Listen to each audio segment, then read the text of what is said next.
You are live. We are live. Welcome, welcome, welcome to another episode of Your Next 50, where we invite you to play big, to conquer the stories that come up in all areas of your life, to be intentional about the next years that are coming. And I'm Sylvia. And I'm Jenny. And today we are talking about silence. So should we even be talking, Jenny? I don't know. Should we just sit here in silence for 30 minutes? We could do that with everybody. Let's just sit. That would be a lovely gift, Sylvia. It's funny. I have to tell you. So, this is a co-coaching space. So, Sylvia has done her due diligence and work on silence. She's going to tell you more about that. And in preparation for this show, I sat on my couch over there for 10 minutes. And I begrudgingly got there. I did get there because I honor our commitments to each other, Sylvia.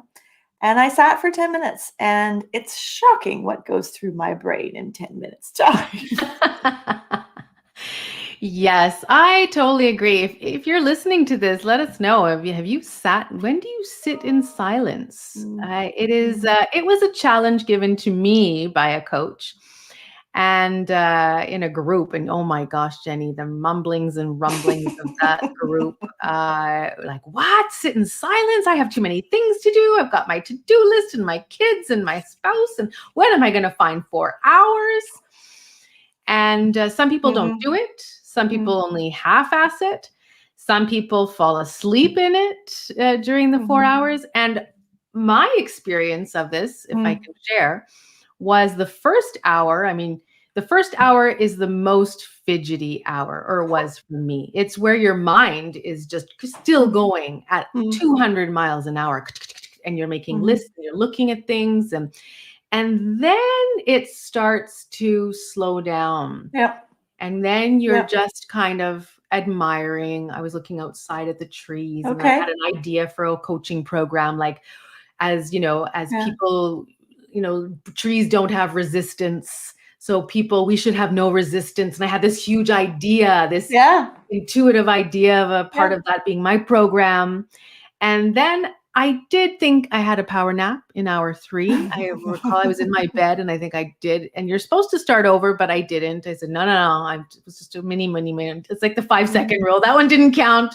In the last hour, I was getting a little antsy about things starting, but much calmer, calmer. Yeah. So good for you for doing the 10 minutes. I'm proud of you. I'm proud of you. If anybody's listening that has a regular meditation practice or a quiet practice, I could actually see me as more of a walker, like a no earphones, no nothing walk thinker kind of a gal. One thing I noticed was, because I wanted to bring these ideas to you guys, was I was hungry, and I hadn't noticed until I sat still. And so that check-in with my body was really helpful. Even as I'm talking about it, I'm like dropping my shoulders just a little bit. And the other thing that came to mind was how incredibly irrelevant or infinitesimally small I am in the big scheme of things, and how I conflate myself so much to think all the things I'm doing are so freaking important. So important, right? But let's backtrack to that, listening to our bodies, right? Because I think what came out of my experience with the falling asleep, like you, it was, whoa, I'm really, I am tired. And why am I not prioritizing more rest in my life? So that was a big aha for me. So, one of our takeaways is, sitting in silence. How could, listening to your body, it allows, because as we're going, and you going off to tennis and going to another meeting and driving the kids to school, and we're doing this and this and this. I think pandemic, we're a little bit on the slower side, but still running fast. We don't take that time to tune in. And even when you're walking, we're watching. There's lots of activity around us. I do a lot of walking. I went last night. It's beautiful. I had another amazing idea. Yeah. I like that connection to the intuition. Yeah. And I think that, it's a fallacy to think that you're going to get smarter sitting in front of your computer, cramming through your next pile of emails, right? I'm actually I am a firm believer that the aha moments happen away. We process while we're away. I remember my piano teacher, Tom Plant, back from my McGill days, who Yeah. said his favorite time of the year was September, because the students would come back from the summer where they'd been away, and they would come back and things would start to gel, and things that they'd been struggling with sort of started to come. And I think it's a lot like that with our brains. We need space and time. Freud believed that we process things at night in our dreams. I'll leave Freud, I'll float that there and move sideways away from that one. But I do think that the power, like, what is it about our society that makes us believe that when we're struggling with something, we should dig deeper and struggle harder? Yeah, we throw more at it rather than less. Yeah. It's that whole productivity. Yeah. It comes down, doesn't it, to external validation? Yeah. Or Like being seen as. Yeah. Yeah, like how do other people see us? Oh my gosh, if I am so busy at work, oh wow, she must be really doing well. She's at the office till 10 p.m. Yeah. Oh my gosh. Yeah. Rather than saying, gosh, she really doesn't manage her time really well. It's a badge of honor, right? It's a badge of honor that we wear. Yeah. But yes, throwing more to-do lists, throwing more courses at it, throwing more whatever at it. It's that's a good one. I wonder if silence is tied to accepting, is tied to something I've been thinking about lately, is this I don't know. Like, what does it feel like if I truly embrace the concept of I don't know what's coming up? Like, that's so foreign to me, Sylvia. I like control. I like to know what's going to happen. I like to have a schedule for it. And I've been playing with that as a coach, because as a coach, you don't go into a coaching session to help someone by saying, this is what we're going to do, right? The job is theirs, right? They carry the load. We help them on the journey. And that's been a real head trip, because I have always been the person, I guess it's the whole, it's the doing versus the being. Well, it is, because you can, a lot of the exercises we do in coaching is, okay, let's talk about our next 90-day plan. What is that going to look like? What do you want to focus on, Jenny? Let's break that down into goals every day. And we both work that way too. I mean, I think there is a balance to it. Yes. And you brought up something before that is really interesting too, is, where do you get your ideas? Like a lot of people say in the shower. When you're like, a lot of people, like, they're showering because they're away from their desk, they're thinking about something, and they get this, a flash. I have a couple coaching, a couple of consulting friends. I have a couple of masterminds with some wonderful people out there. And one of the guys hikes every Friday afternoon in nature and brings his notebook and then sketches out things at the end of the walk. He says that's where all of his ideas come from. I love that. I must say, I've walked kilometers and kilometers since last year, and half of it I do listening to a podcast often, and then the other half I will just be with myself, and a lot of my ideas come from there. Even last night I went, and another challenge I have is to write an abundance rap or song, and to repeat that, just to change our stories. And I tried sitting during the day, and I was like trying to figure it out, and like all the words I wanted to put. I couldn't for the life of me do it. I was like, I'm going to do this. So I went for my walk. Boom, a flash of a song came on. And I literally, by the time I came home, my whole song was written. I mean, people saw me singing into my phone, like the line by line that I would work out on, they're like, ooh, what's she doing? But, that, again, coming back to not, being in nature, there's just, I don't know, that connecting to self. And it was easy. So how many times do we think we have to stay in front of the computer when it's so hard, when we would get the answers by removing ourselves from the actual task? I needed to hear this today. So thank you for that. I really needed to hear this today. And I'm thinking about the second half of my life. I put my post today on social media was, in the second half of my life, I'm focusing on silence, where I feel like the first half of my life, I focused on doing.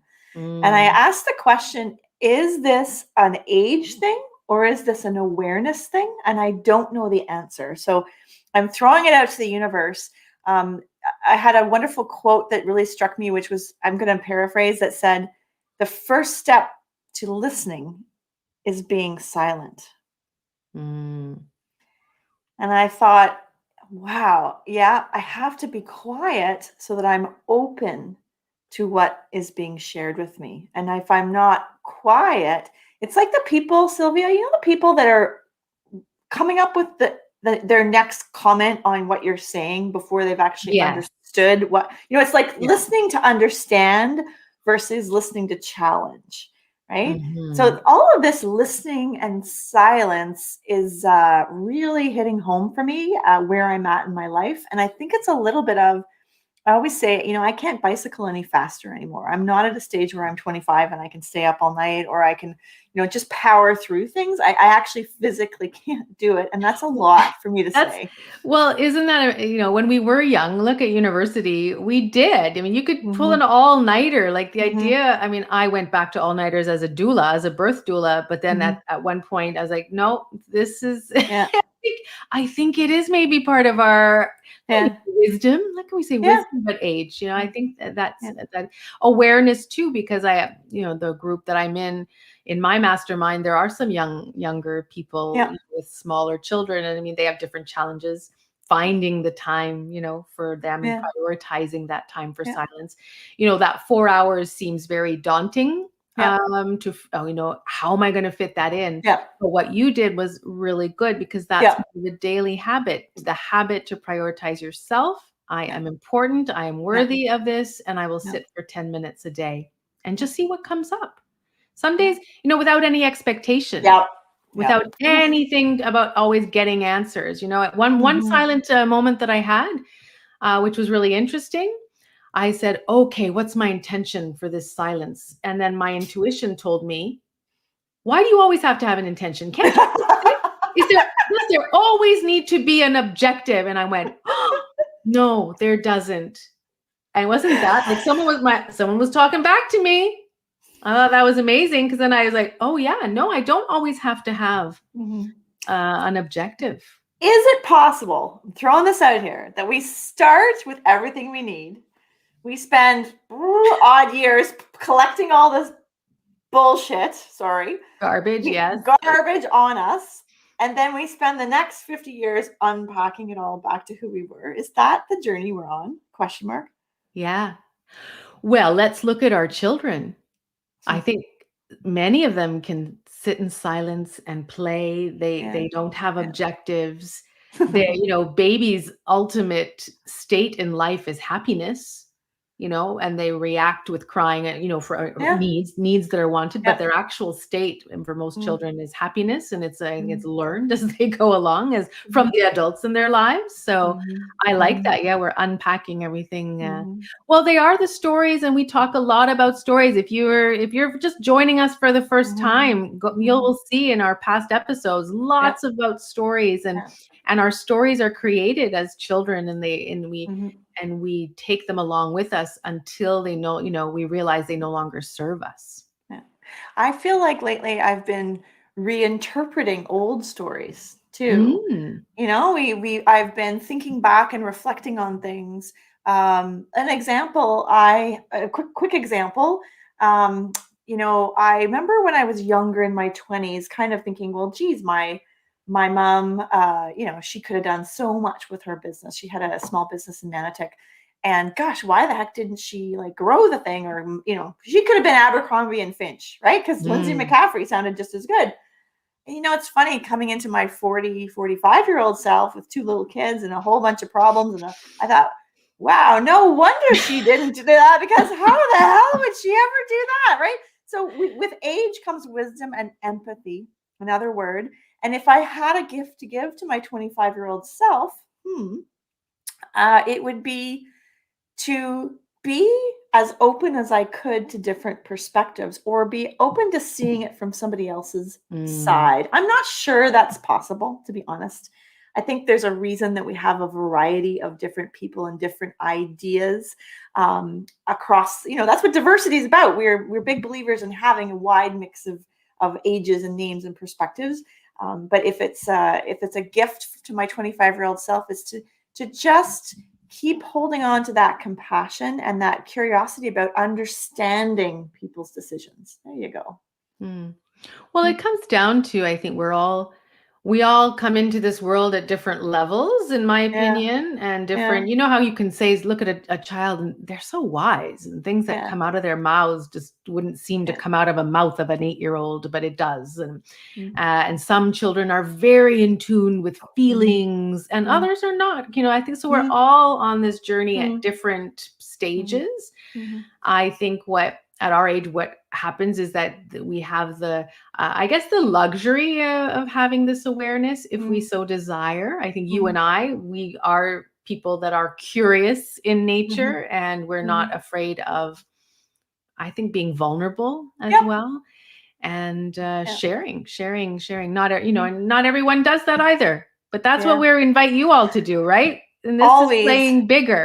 bigger, but in the Yeah. silence today. Well, and normalizing these stories, I really think that's important, you know. I love Colleen's story about, I wonder what they'll say about me. So she says, you always wonder if your children were listening when they were little. Yeah. My kids paraphrased all the things I had said over the years one day at supper when they were teenagers, and it was hilarious. I can only imagine what my kids are going to say about me, Colleen. Oh my gosh. Yeah. Well, it's that thing, when there's a meme, like when you're a child, you love your parent. When you're a teenager, you start to hate them. When you're in your 20s, you forget about them. And when you're 30, you enjoy their help. And then when you're, 50, you really appreciate them and miss them and realize that they were smart after all, They were smart after all. Totally. Yeah. But it's that, that youth, the perspective of youth is different. But So what are we hoping to leave people with? This has been a really reflective podcast for us. Sometimes we come in guns ablazes and bullet yeah, points, and here are right? three tips Yeah. to Yeah. to a better life. Yeah. But today's more like a pondering one, isn't it? It's kind of like, sitting in that silence, and maybe the homework for our listeners is to, before they hop up from this podcast, could you take 5 minutes?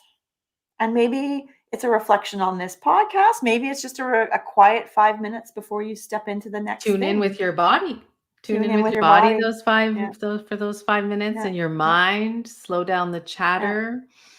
Every time you say tune into your body, my shoulders drop. I'm just mindful of that, and I'm thinking about the day that I realized that when I was on the phone in my previous lives, my earlier days, how much tension was in my body when I was on the phone. So it was almost like being in fight mode, prep for fight mode. Yeah. And that reconnection to the body, so important, right? I have a little one at home that she's still to this day, it happens. She runs around like crazy. She's even 13 now, but when she was little, she'd run around like crazy and tell you she wasn't tired. She wasn't tired. No way. And all I would do was lie down beside her and put my arm on her. And I kid you, and as soon as I started deep breathing, she was out. We pick up on each other's energy, whether we do it consciously or not. And that ability to bring more silence to your life allows you to align with other people's energy. And what a beautiful gift to give them that sense of calm and quiet, especially for the stressful lives that we lead. The title of the show, your answers are in the silence. And like we were saying, could be in the shower, could be sitting in your backyard. And if you prefer walking, do go for a walk. Don't let us stop you with how you want to do it. But, if there are things that you need answers for, they do come in between the doings, between your to-do lists. You won't find the answers on Google for the most part. They are really all internal. And our show is all about that, right? Yeah. It is about that internal. I think we've realized that we won't find the answers outside of us. They are always inside. So that's our homework for you today.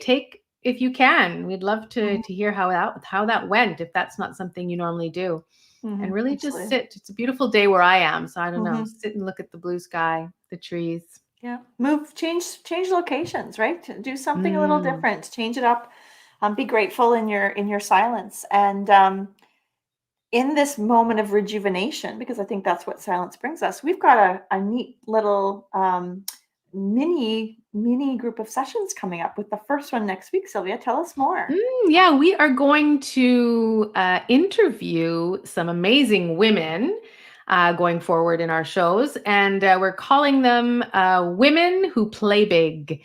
And our first one is with a friend of mine and past client, Isabelle Fish, who is from Rue Pigalle. She lives in Toronto, and she is a curator of, I'm gonna botch up her title, but she knows jewelry and craftsmanship and art connoisseur, and she has transformed her business with the pandemic, because she used to take people on trips to go and see jewelry in person, and now she's built an online business, and she takes us to London and to Paris and to India and all these places.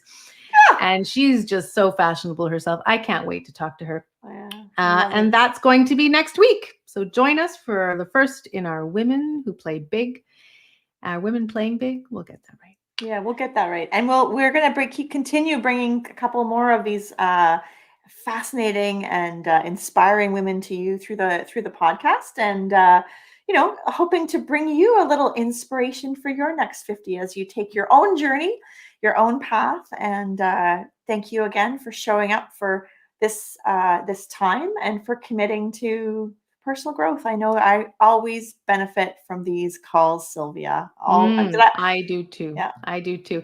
If you like the show, please, please, please give it a thumbs up, subscribe, send it to a friend. If you're listening on the podcast, please give us a 5-star review if you liked what you hear, and leave us a little note. That really helps us have more listeners. It really does, and we really appreciate it. Thank you so much. Have a wonderful week, and see you everybody next week. Bye-bye.